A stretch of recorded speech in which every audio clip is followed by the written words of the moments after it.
en el momento que vamos a tener un compromiso ético, el compromiso ético es ¿cómo es que está ahí? En general, mi objetivo es menos de 6%. Y esto tiene que ser un par de años. Vamos acá. 6 a 6.5. Lo que llevarlo al límite. Este pata que tiene más de 10 años ya lo puedo manejar. Son cifras rígidas que no permiten demasiada variación. La evaluación de velocidad nos da factores pronósticos y en base a ellas es que vamos a hacer el tratamiento del paciente. Está bien porque hoy día viene y yo he visto gente que no come el día anterior. Yo he sido un programa de no comía el día anterior nada, tomaban solo agua. El día siguiente nada, llegaban a cumplir y me contesto. 5 10, mentira. Además se metían afuera de la tortilla y prácticamente 2 chorizos con su gaseosa y eso es una mentira. Esta es la verdad. Perdón, porque parece que están orgullosos.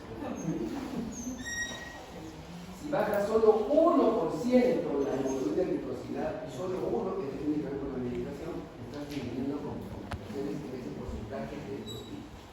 Miren que vamos arriba a la neuropatía y a la parte de retina, a la parte vascular y a la parte de muerte de estas a veces, así como el circuito del mercado. O sea, ese es el objetivo del tratamiento. Recuerden, ahí tienen todos los fármacos, ahí no le acaba la casa.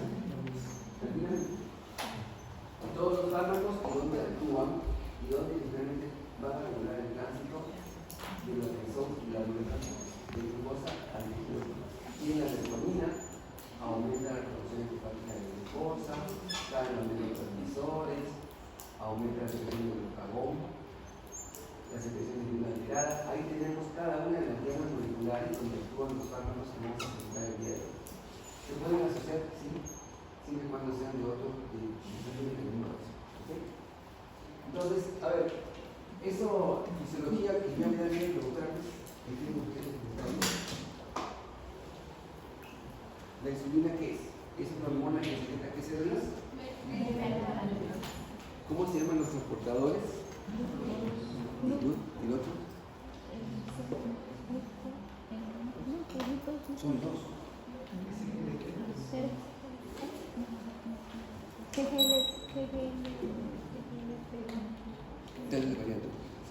Estás desvariando. Esta hormona es producida por las células beta, pero recuerden que es una molécula grande. No tiene solo insulina, tenía preinsulina y tenía también péptido C. ¿Ok? Entonces tiene ese peso molecular. ¿Cuál es la función de la insulina? Ahorrar, administrar glucosa. Uno come y uno agarra y la mete ¿dónde? En el tejido graso, en el hígado y en el músculo. La forma fundamental en el músculo y hígado que es glucógeno. ¿Quién lo libera después? Cuando yo no tenga que comer, ¿quién lo libera después? El glucagón, células alfa. ¿De acuerdo?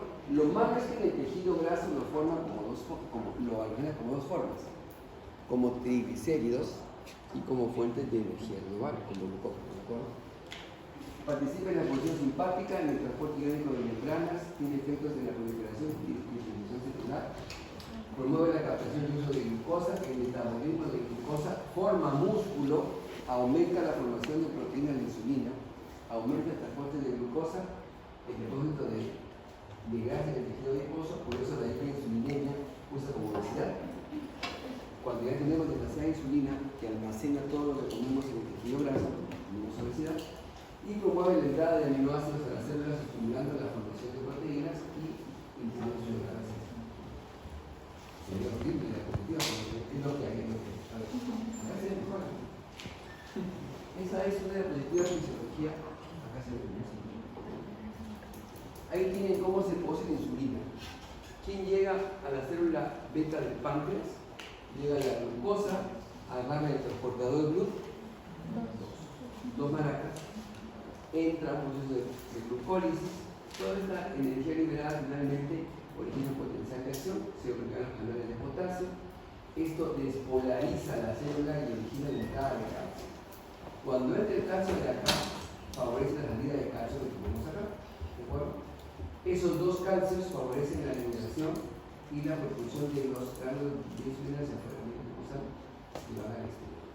Otras hormonas que también favorecen este paso son el glucagón, la prostatina, la glucosidina, y también modulan la secreción de insulina en los periodos de interinhibición de alimentos.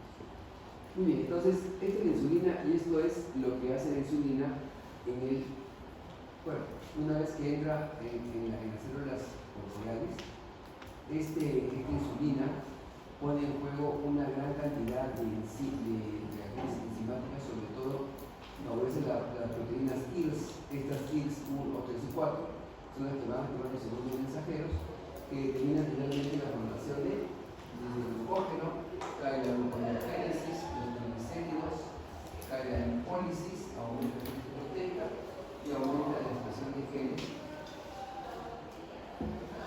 el crecimiento del mismo. Entonces, la insulina tiene efectos benéficos. ¿Cómo se llama este receptor? Tipo de desgracia de pie. Y eso es el glucagón. El glucagón en tipo de ayuno básicamente lo que hace es llegar a la misma célula alfa, ¿de acuerdo? Y generar la salida del glucagón. Este glucagón llega al hígado y por estos mecanismos activa la degradación del glucógeno que finalmente es liberado para que mantenga la energía corporal. También actúa en el tejido graso, originando lipólisis y liberación de ácidos grasos más glucosa. Siendo esa la parte de la fisiología más importante, pasamos a los pequeños diagnósticos. Los hemos revisado en el bloque anterior, pero miren que hay una más. Ya no se diagnostica de manera muy frecuente de esa forma, ¿no? Un paciente obeso, como los síntomas de poliuria, poliriza, polifagia, pérdida de peso, finalmente, con una glucosa al azar mayor de 200, diagnóstico de diabetes en general, con algún tipo de cronicidad, ya no es un periodo agudo. A ver, ¿qué usamos? ¿Qué usamos en este paciente? ¿Qué fármacos usamos? ¿Qué fármacos tenemos para emplear? ¿Ustedes qué dicen? Puedo emplear favoreciendo la secreción de insulina por el páncreas, puedo bloquear la absorción de glucosa en el intestino o puedo estimular la secreción de glucagón para evitar la hiperglicemia, ¿de acuerdo? Entonces, ¿cuál es la idea fundamental? Que no haya hiperglicemias, sobre todo postprandiales, ¿de acuerdo? O sea, luego de hay un pulmón de por ahí, por favor, de pasar. ¿Ninguno? ¿Quién te bloquea la absorción de hidratos de carbono en las medidores de la glucosidad? Fármaco acarbosa. ¿Es lo único que se emplea? Okay. ¿Quién te desciende la captación muscular de glucosa? Glitazonas y metformina. ¿Quién te incrementa el aumento de producción hepática de glucosa? Metformina y glitazonas. ¿Y quién actúa en la secreción inapropiada? Sulfonilurias y obviamente insulina, que es en cada uno de los pasos que tenemos que modificar, estos fármacos modifican esto, estos fármacos modifican esto de acá, estos fármacos modifican esto de acá, todos ellos actúan y pueden combinarse. Al final hay un gráfico muy interesante que nos da una guía del año 2023 sobre cómo combinar eso y cuál es el efecto. Tienen ustedes los elementos, estimulan la secreción pancreática de insulina, secretagogos, sobre todo sulfonilurias y meglitinidas, sensibilizan los tejidos a la insulina, tenemos esto de acá, biguanidas y glitazonas, sobre todo la metformina y la pioglitazona, alteran la absorción intestinal, tenemos los inhibidores de la alfa-glucosidasa. El mecanismo de acción es muy sencillo, vamos a repasarlo. Vamos a ver también las cifras, ya no solo de la insulina, perdón, de la hemoglobina glicosilada, sino también vamos a ver de la glicemia precapilar, la postprandial y la preprandial, la presión arterial y el control lipídico. Siendo esto una enfermedad metabólica, requiere que únicamente no se vea este factor, también se vean los factores que no tienen el síndrome metabólico. ¿Qué hacen las biguanidas? Bueno, la metformina básicamente es la única que se emplea. Aumenta el empleo periférico de glucosa, incrementando su captación y incluyendo la gluconeogénesis. ¿Qué es gluconeogénesis, doctor Cabrera?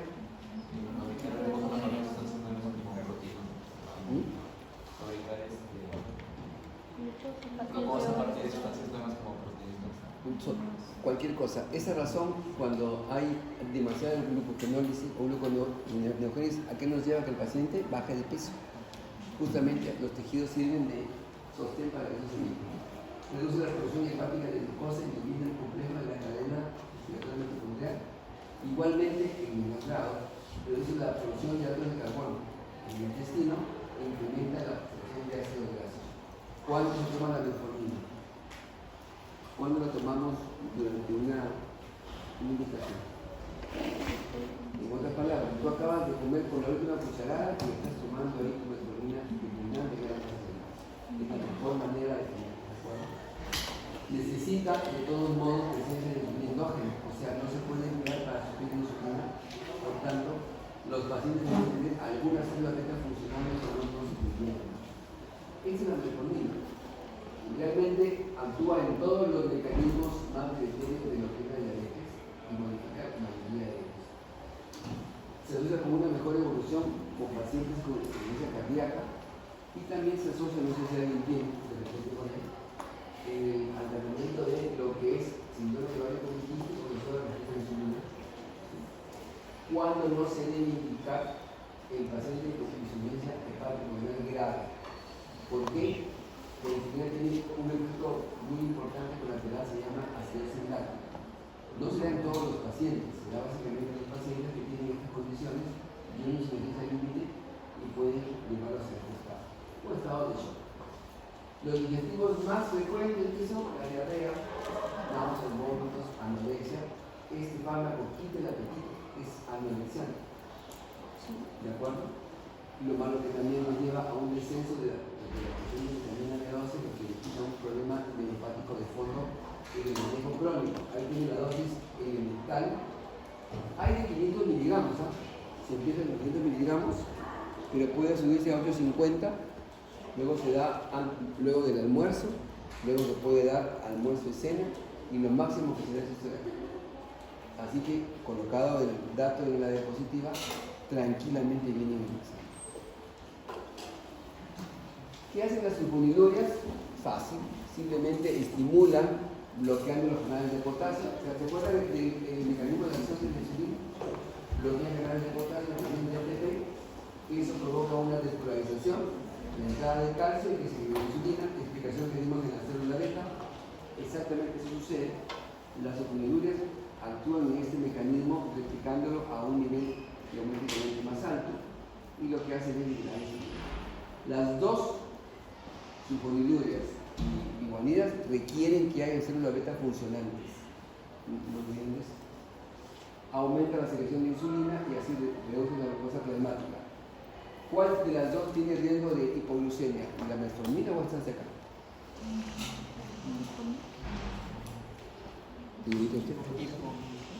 De hipoglucemia.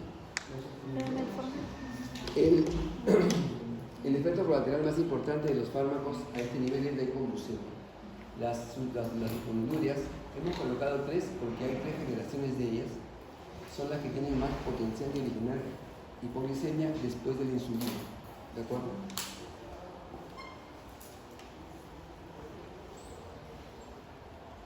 Cuando no usas sus sulfonidurias, básicamente las gestantes, el periodo de lactancia o personas cetoserióticas. Recordar que tenemos sulfonidurias de acción prolongada que ya no se emplean, tolbutamida y clorpropamida, que se deben estar con pacientes que tienen reserva renal o hepática alterada. Efectos adversos, hipoglucemia. ¿Sabe cuánto duraba la clorpropamida y la tolbutamida? Duraba 24 horas. O sea, el paciente que tomaba eso tenía un buen rato para hacer hipoglucemia. ¿Y será peligrosa una hipoglucemia? ¿Qué es el control? ¿Será una hipoglucemia muy peligrosa? Y si lo es, ¿para qué tejido? Para el cerebro, en términos así coloquiales. Para el tejido nervioso, ¿no? Sobre todo el que tiene un flujo sanguíneo límite como la corteza cerebral. Corteza cerebral. Aumento de peso, reacciones de sensibilidad de los cutáneos, trastornos digestivos, cefalea. Bochornos, sobre todo, tenía el efecto antabuse. ¿Qué es el efecto antabuse? Un efecto que cuando tomaban alcohol se originaba una descarga importante que originaba hasta convulsiones. Y algunas veces tenías que vigilar la médula ósea, sobre todo en los antidiabéticos más antiguos.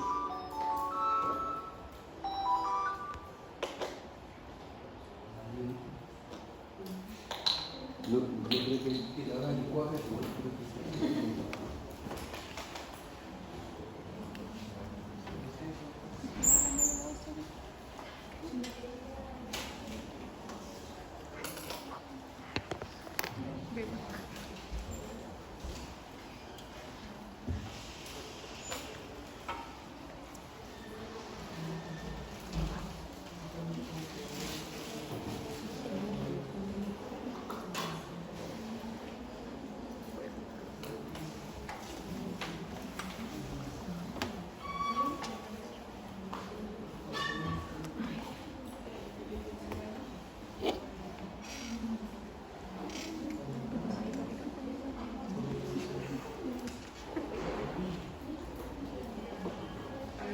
Entonces, miren la hemoglobina tiene este problema y acá tenemos algunas clasificaciones. Aquí están las dosis. ¿Cuál se emplea más ahora? Bueno, ¿cuál emplea en el seguro? La glibenclamida, por costo, es la que más se asocia a la metformina. Si la metformina no consigue los efectos deseados en 3 meses, finalmente podemos agregar un fármaco adicional a dosis bajas al inicio, 2,5 a 5, llegando finalmente hasta 15 miligramos, ¿de acuerdo? Es lo máximo que se puede usar en el medicamento. Mucho mejor perfil tiene la glibenclamida y la gliclazida. Son tercera generación y las mejores que hay desde esta segunda generación, pero digamos que es la más antigua y la que más origina efectos hipoglicemiantes. Son inclusive, tienen efectos con lípidos, tienen un perfil bastante favorable y de pocos efectos colaterales. Estos fármacos se emplean cuando se quiere asociar un fármaco que no origine efectos colaterales muy importantes en pacientes que no consiguen bajar, no consiguen bajar su hemoglobina glicosilada. Con solo metformina, con la combinación de 2 fármacos, usamos estos de acá. Y de la alfa-glucosidasa. ¿Qué es la alfa-glucosidasa? Es aquella que reemplaza y que favorece la absorción de lo que es el almidón y la sacarosa, reduciendo el consumo familiar, sobre todo el incremento postprandial de la glicemia. Al inhibirla, finalmente no se absorbe y no se va a metabolizar de modo adecuado. Ya saben que es solo para este tipo de diabetes, no es un fármaco de inicio, no cambia nada realmente, no tiene la eficacia de una metformina, pero se puede ver como se puede ver el fármaco. Acá está la dosis de acarbosa, de un usado inhibidor, pero es útil en pacientes diabéticos obesos, tanto como en la metformina, y ahí que la obesidad puede venir con el comentario que hicimos en la clase. Número 4, las tiazolidinarionas, la más importante, bueno, antes había roxiglutasona, que era muy hepatotóxica, hoy nos quedamos con pioglitazona nada más. Se oye el receptor que está en el tejido adiposo, así como en el grupo de hígado, e incrementa la glicogénesis y la captación de ácidos grasos en el glucosa. O sea, van a la parte funcional de lo que sea la insulina, tratando del perfil normal de captación de ácidos grasos, glucosa, en los tesoros que se van a almacenar. Estos se cree reducen la resistencia glicémica a la insulina porque incrementan la llegada de esta glucosa a los tejidos normales, lo cual disminuye la glucosa plasmática porque incrementa este efecto de manera algo artificial de electroendocrina. ¿Ustedes qué hacen luego de comer? ¿Hacen se van a acostar? La dieta de mí lo dice todo. A ver, alguien luego de comer, ¿qué hacen? No tienen esa costumbre. Si ustedes se van a acostar, ¿qué sucede con la glucosa a propósito de este fármaco? Se van a acostar, la glucosa se almacena toda donde debe almacenarse y tiene un exceso de líquido glucosa. ¿Qué tal si ustedes luego de comer, no digo que deben dormir, porque no van a poder, se van a hacer actividad física de manera que mínima, nada más que no, caminen 15 a 20 minutos y la glucosa que están absorbiendo tu músculo va a decir, en vez de guardarla, dame para acá que lo necesito yo y lo voy a emplear y no se va a almacenar. Entonces, eso de comer y dormir nos llevó a esto, en el estado. La idea sería que no tengan ese reposo, no hagan una actividad física. Y esto es lo malo de la persona en general, que alcanza más o menos 2 o 3 meses, de acuerdo a alcanzar su máximo. Y esto es uno de los fármacos que se emplea como última medida antes de la insulina. Porque los pacientes, hay pacientes que llegan al hospital con cosas tomando 2 medicamentos de 300, 350, ya, insulina. Algunos hacen este puente con fármacos como la pioglitazona y permiten que esto mejore, pero mejora al tiempo. Ahí tiene la pioglitazona cuando se emplea en monoterapia o combinada con una sulfonilurea o metformina. Se prefiere una sulfonilurea porque su perfil es muy parecido al de la metformina.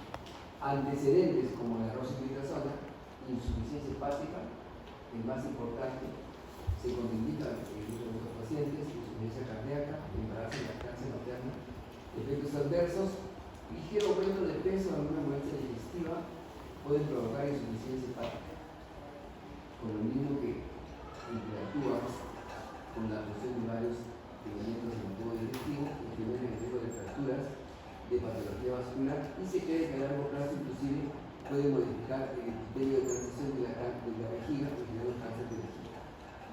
Antes de colocar cualquier fármaco de este grupo hay que hacer pruebas de función hepática. ¿Cuáles serían? Bilirubinas, transaminasas, GGT y también monohidrato de alcalina. Digo para empezar nada más. Si todo está bien en todo caso, se nos cada 3 meses. Eso es en las glitazonas. Baja la glicemia, baja la presión arterial, ¿de acuerdo? Baja el plásmido inhibidor de radioinógeno 1, o sea, baja la coagulación, baja el efecto oxidativo, disminuye la migración de células de músculo liso a los vasos, de manera que también actúan en el factor de comunicación vascular, disminuyen la cantidad de migración en realidad de monocitos, aumentan el HDL, bajan el LDL, en teoría tiene un perfil bastante favorable, pero ya saben que tiene esa indicación de que la insuficiencia hepática es uno de los problemas. ¿Qué tienen? Ya nos claros, pioglitazona, 15 miligramos día, dosis inicial, hasta máximo de 45 miligramos. Finalmente tenemos la glitina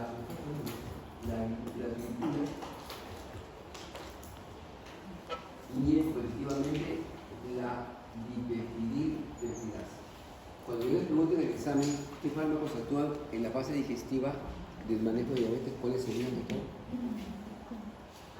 Los inhibidores de la carbosa y estos de acá, los dos, actúan en la fase intestinal de la función de la glucosa. Los otros, la pioglitazona y la metformina, están actuando en la fase de la resistencia a la insulina en los tejidos. Y las homonilurias, ¿cómo actúan? Liberando insulina de manera suplementaria, ¿de acuerdo? Son mecanismos de acción complementarios. Estas reducen la glicemia potenciando las inquilinas endógenas, apunta el receptor de péptidos que se llama glucagón. Y estos dos péptidos que son los más importantes, uno que estimula la secreción y otro que básicamente agoniza el péptido de tipo 1 que lo hemos comentado en la clase de glucagón. Contraindicado cuando hay pancreatitis aguda y cuando tenemos hipoacidosis, efectos adversos, a pesar de que se estuviera bien, puede generar una cuestión digestiva importante y entrar en una insuficiencia cardíaca. Pregunta del examen, ¿qué fármaco no emplearía en un paciente de insuficiencia cardíaco? Este de acá. En insuficiencia hepática, ¿cuál sería? La glitazona, ¿no es cierto? El anterior. ¿Ok? Riesgo de hipoglucemia severa, las homonilurias. ¿Sí? Y miren que va quedando solito el fármaco más noble y el que mejor se emplea, que es la metformina, prácticamente libre de ese tipo de concentraciones. Tenemos también los agonistas del GLP-1, que vimos también en la lámina de la actividad. Ahí está. GLP-1, este es el glucagón. Luego se va a fraccionar y acá tenemos la fracción del glucagón. Y tenemos Estas exenatida y liraglutida son agonistas de este GF1. Reducen la glicemia, aumentando la secreción de insulina. Aquí se parece a las sulfonilurias. ¿Cuál es la diferencia? No originan hipoglicemia, ¿de acuerdo? Es muy rara la hipoglicemia. Acá está, no hay hipoglicemia. Suprimen la secreción de glucagón y ralentizan el vaciado gástrico, se da por vía subcutánea. Pacientes obesos que no han conseguido reducir la glicemia a pesar del manejo dual. Estos son fármacos para usar en tercera o cuarta alternativa en el manejo de un paciente con indicaciones, con dosis o una enfermedad digestiva grave. Efectos adversos no está la hipoglicemia, básicamente moléculas digestivas específicas y de manera menos frecuente pancreatitis. Producen una pequeña pérdida de peso, se dan al día 2 veces antes de las comidas. Se puede colocar la liberación, ninguna versión con liberación modificada, se puede combinar con metformina y glucosidina. De manera que miren que hay varias combinaciones antes de la insulina. Una vez que llegas a la insulina, finalmente te queda. Ya habíamos comentado al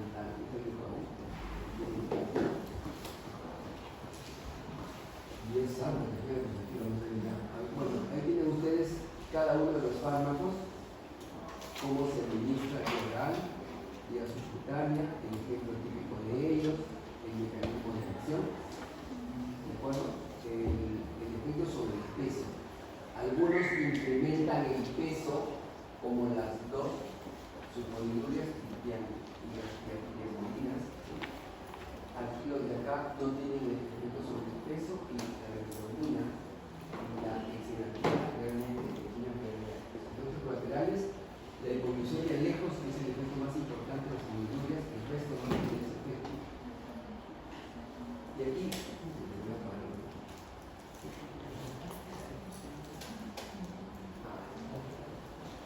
este es el resumen de la clase, pero ya dada con las guías clínicas que tanto se ha satanizado en esta semana acá en el curso. Y entonces aquí tienen los beneficios de los fármacos respecto a los diabéticos y enfermedad cardiovascular y simpatología cardiovascular. Probablemente benéficos, acá en las zonas. Aquí tenemos los anti-GLP y se dan cuenta de que todos ellos actúan sobre todo en efectos más muerte súbita, muerte cerebral y sobre todo desorden muscular cerebral. La mayoría de ellos es muy favorable en insuficiencia cardíaca y las zonas son las que más se utilizan. Efectos renales y las zonas producen el periodo renal. Esto es muy importante porque me va orientando a un paciente que ya tiene daño renal y seguramente la metformina no va a conseguir tratar el tipo de proceso. Efectos adversos, tenemos que específicamente la quinaglifosina y la glicosina son las que tienen mayor riesgo de fractura, seguidas de los fármacos que vienen aquí en el cuerpo. La pioglitazona en pacientes con eventos con enfermedades cardiovasculares, la insuficiencia cardíaca, estas glitazonas se incrementaron el riesgo de internamiento con insuficiencia cardíaca. Igual las glitinas, la metformina, que posiblemente tenga un efecto benéfico a largo plazo, las sulfonilurias no han sido estudiadas de manera adecuada, de manera que su efecto sobre la mortalidad a largo plazo no es positivo, quiere decir que hay mayor mortalidad a largo plazo con la glutamina que usamos ahora. La dopamina y la insulina no han reportado, sobre todo la insulina que no vamos a tocar, no han reportado el tipo de efecto. Bueno, aquí tiene el algoritmo. Primero, metformina, salvo el diablo, no sé el diablo en los detalles, salvo que este paciente tenga una tasa de complicación mayor de 30 miligramos o sea intolerante. ¿De acuerdo? Si no alcanza el objetivo de hemoglobina que hemos planteado, podemos pasar a asociarla con quién? Con una sulfoniluria, e ir viendo el perfil del paciente cuál sería la mejor asociación por frecuencia de tener sulfoniluria, sobre todo si es el paciente solo. ¿De acuerdo? Lejos de este cuadro, este paciente no pertenece, pasa a una identificación como los virus, en el cual se puede usar fármacos de calidad. No recomendar insulina con meperidina y no recomendar los anti-GLP-1 con las inhibidores de la bioactividad. A grosso modo, eso es lo que tienen que hacer. Mal control, metformina 3 a 6 meses, asociar a las dos. Si ves que no mejora, asociar un fármaco tercero, y si no mejora, irte a la insulina segunda. El paciente tiene muchos estudios para aparecer la insulina y a veces no queda bien. Sobre todo cuando se va a operar, la idea sería que se maneja mal la glucosa y la hemoglobina glicosilada, usar insulina subcutánea por lo menos en el perioperatorio y luego retirarla. Ahora, ¿la insulina acelera la diabetes o no? ¿Acelera el deterioro o no? Acelera la aterosclerosis y por tanto acelera el deterioro vascular. Entonces tiene el efecto de control de daño, pero a la vez tiene también el efecto de largo plazo. Ahí tiene lo que les comentaba. ¿Cuál es la mejor? La de acá, obviamente, ¿no? Entonces, en base a este cuadro, primera combinación que hay que hacer, metformina con sulfonimida. Glibenclamida, recomendables, gliclazida o glimurida, que hemos comentado en la clase. Esta otra combinación que puede ser posible no tiene el efecto que tiene esta en el descenso de la hemoglobina glicosilada. Inclusive podemos usar meglitimida con la metformina, pero los efectos a largo plazo son mucho más limitados. Y la metformina con las glicazonas tiene un efecto muy pobre, máximo 1 a 1,5%. Este es el cuadro final. Miren, el mecanismo de acción está arriba. Debajo tienen ustedes la eficacia hipoglucemiante y se darán cuenta que es alta básicamente en estos niveles. La hipoglucemia se presenta básicamente con las sulfonilurias. En eventos cardiovasculares tenemos muy limitados de algunos que no tienen ninguna relación con ellos. La metformina siempre tiene un efecto benéfico aquí, salvo en la insuficiencia cardíaca. Tenemos la operación molecular que contribuye a su uso, que puede ser la metformina esplénica. Y los efectos adversos, comparativamente hablando, hacen que la metformina sea el fármaco de elección. Primero los efectos adversos más tolerables, van sumando el uso cardiovascular, puede que baje un poco de peso, puede que sea neutro, cae la producción de glucosa y por tanto cae también la hiperglicemia corporal. Debe tener el paciente primero con el diagnóstico. ¿Desde cuándo manejamos a un paciente con metformina? Desde que tiene factores de riesgo y tiene intolerancia a la glucosa. Si alguno de ustedes tiene un papá que sea diabético, cuidado con el peso y con la glucosa. Tiene los dos y tiene prediabetes, ya debemos bajar por lo menos un año. Eso se cura, la intolerancia a la glucosa y la prediabetes se cura. Tomas un año, te cuidas bien, bajas de peso y llegas a tomar la glucosa. El problema es de que miren la cantidad de fármacos que hay que tratan de evitar que no llegue a la insulina, porque una vez llegada a la insulina te quedas con ella, ya no tienes vuelta atrás en el tratamiento. Parte de los pacientes diabéticos que se complican son aquellos que se resisten a tomar insulina subcutánea como parte del tratamiento, a pesar de que sus glucosas y hemoglobina glicosilada. Ayer vi un paciente que tiene 13 de hemoglobina glicosilada y no quiere disfrutar de su arroz. Me estaban apuntando, no usaban. Entonces, hay que ver el manejo farmacológico que tiene un enfoque individualizado, basado en condiciones clínicas del paciente, en la hiperglicemia, los fármacos cómo están yendo, el objetivo del manejo de hiperglicemia y la caída del riesgo de complicaciones microvasculares. La metformina es el fármaco de elección. Los pacientes con riesgo cardiovascular, insuficiencia cardíaca y renal, la opción primera añadir a metformina son las glicazonas, demostrado por el estudio del beneficio de los ensayos clínicos autorizados. Los anti-GLP-1 son especialmente indicados en pacientes con enfermedad cardiovascular y renal cuando las glicazonas están desaconsejadas. El factor condicionante, lo comentamos al inicio, es la obesidad. ¿Qué uso de obesos, qué no uso de obesos? Y dos, que actúa en la fase intestinal y que actúa en la fase de mejorar la resistencia a la insulina. Eso es todo lo de los fármacos. 3 mecanismos de acción en vez de 4. una condición de glucemia o glucosa elevada a pesar de antidiabéticos orales, ya usar finalmente la insulina dependiendo del grado de deterioro que tiene el paciente, ¿de acuerdo? Ahí viene la insulina, algunos análogos, solo para los comentarios, hay insulina de acción rápida. Y tienen un paciente con un coma, ¿qué hacen? Le dan insulina. Le dan subcutánea, metformina, 5 o 10 unidades, y con eso el ascenso de glucosa por lo menos se detiene. Recuerdo que más importante y más lesivo que el suicidio es la glucosa. La gente que con glucosa se ha muerto o ha quedado afectado por el hepático. Bajar el triglicéridos. Si tiene un paciente con mucha carga de glucosa, y veo que también 2000 por por lo menos, y después de eso ya le pueden colocar los insulina para que haya actuado. Se puede mezclar la rápida con la intermedia en el paciente con ya terapia clínica de comida.